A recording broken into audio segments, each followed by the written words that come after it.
جب سجدے میں سر جھکے اور آپ بول رہے ہوں سبحان ربی العالی، تو آپ کیفیتوں کی ایک کائنات میں غوطے لگا رہے، آپ کا دل نرم پڑا ہو، جھکے ہوئے ہوں تو اپنے آپ کو مالک کی دہلیز پہ پھینکا ہوا اقصی غایت التذلل والخشوع، سب سے زیادہ تذلل اور سب سے زیادہ خشوع سجدے میں ہے۔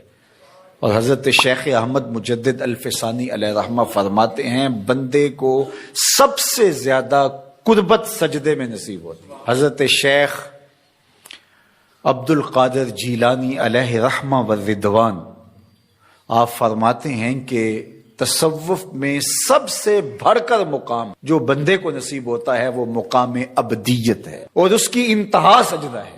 تو بندگی کے اندر جو نور رکھا گیا ہے، تضرع کے اندر، عجز کے اندر، انکساری کے اندر، نہاد شاخ پر میوہ سر بر زمین، جس شاخ پر پھل لگتا ہے وہ اپنا سر جھکا لیتی ہے، اکڑی ہوئی شاخ پھلدار نہیں ہوتی۔ ایمان کا ثمرہ یہ ہے کہ جب بندہ اللہ کے حضور جاتا ہے تو اس کی طبیعت میں تضرع پیدا ہوتا ہے، رقت پیدا ہو جاتی ہے، نرمی پیدا ہو جاتی ہے، اس لیے اس کو رب کے ہونے کا یقین ہوتا ہے۔ یار دل والا کوئی بندہ ہو تو مرشد کے سامنے جا کے دل پہ قابو نہیں رہتا، والد کے سامنے جا کے آنکھیں جھک جاتی ہیں اور دل نرم پڑ جاتا ہے، استاد کے سامنے طبیعت کے اندر رقت پیدا ہو جاتی ہے، اور یہ احساس کہ میں رب کے حضور کھڑا ہوں، یہ احساس ہی انسان کے بدن کے اوپر ایک کیفیت طاری کر دیتا ہے کہ میں کس کے حضور کھڑا ہوں۔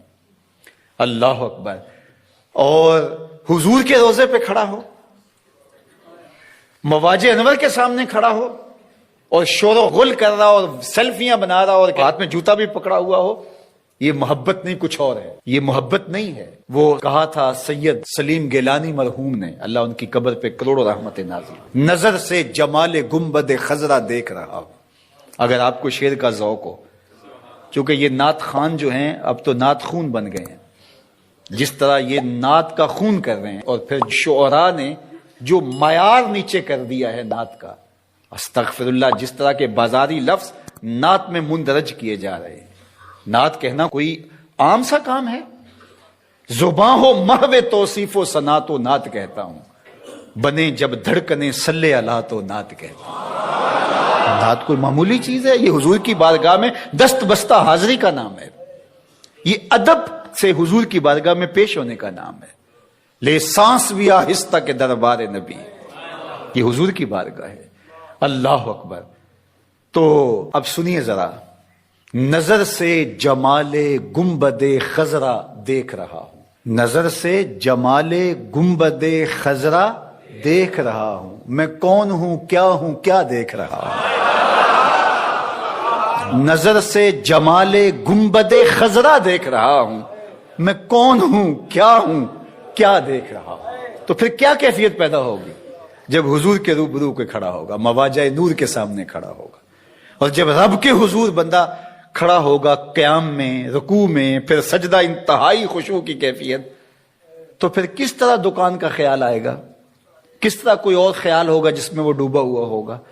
تو اگر یہ سب کچھ پھر بھی چل رہا ہے، کعبۃ اللہ کے سامنے کھڑے ہو کے بھی یہ سب کچھ چل رہا ہے، جس طرح گھر کی دیوار دیکھی ایسے کعبۃ اللہ کی دیوار دیکھی، کوئی فرق نہیں پڑا، تو پھر اس کا مطلب حلاوت ایمان نہیں ہے، تو وہ پھر پیدا کرنا پڑے گی۔ وہ حلاوت ایمان کا نتیجہ ہے کہ یہ چیزیں نصیب ہوتی ہیں۔ اس کا پھر عملی نتیجہ جو ثمرہ ہے وہ ملتا ہے کہ اللہ کی حلال کردہ چیز کو وہ حلال سمجھے گا، اور اللہ کی حرام کردہ چیز کے قریب جا ہی نہیں سکتا، اس لیے کہ رب کی ناراضگی کا سبب ہوگا۔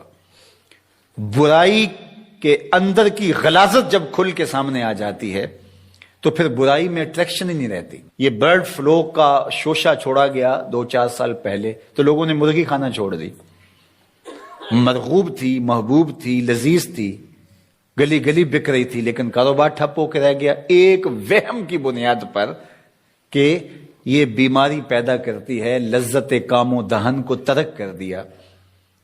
تو جب یہ یقین ہو کہ میرے رب نے اس چیز سے منع کیا ہے تو اس کے اندر اللہ کی ناراضگی ہے، اس میں شر چھپی ہے، اس میں زہر ہے، تو کس طرح اس گناہ کی طرف بندہ بڑھ سکتا ہے؟ کبھی ہو ہی نہیں سکتا۔ لیکن یہ ثمرہ ہے ایمان کا جب حلاوت ایمان نصیب ہو جائے۔